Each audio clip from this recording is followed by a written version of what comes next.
Cinema డైలాగుల్ని పోస్టర్లుగా పెట్టినందుకు ఇద్దరిని రిమాండ్కు పంపారు.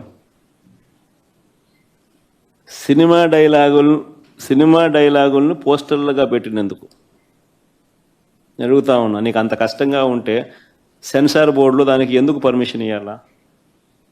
డైలాగులు తీసేయండి. ఇంకా బాలకృష్ణ సినిమాలు, ఆ పవన్ కళ్యాణ్ సినిమాలు చూస్తే ఇంకా పెద్ద పెద్ద డైలాగులు కనిపిస్తాయి. నాకు ఇప్పుడే ఇక్కడికి వచ్చి ప్రెస్ మీట్కి ముందు శ్రీహరి నాకు చూపించినట్టు కొన్ని డైలాగులు, ఆ సినిమా డైలాగులు, వాళ్ళ సినిమా డైలాగులు చూస్తే ఇంకా దారుణమైన డైలాగులు. నీకు డైలాగులు నచ్చకపోతే సెన్సార్లు తీసేయండి. సెన్సార్ బోర్డు ఎందుకు పర్మిషన్? సెన్సార్ బోర్డు ఉండేది ఎందుకు?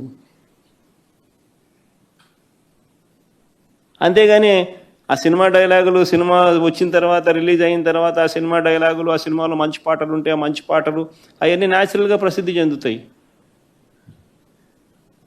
ఆ సినిమాలో మంచి పాట ఏదైనా ఉంటే ఆ మంచి పాట పాడినా తప్పే అంటావు.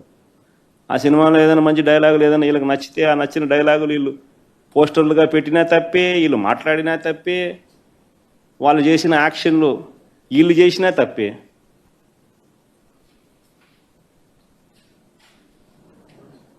వాళ్ళు ఇలా అన్నా తప్పే, వాళ్ళు ఇలా అన్నా తప్పే.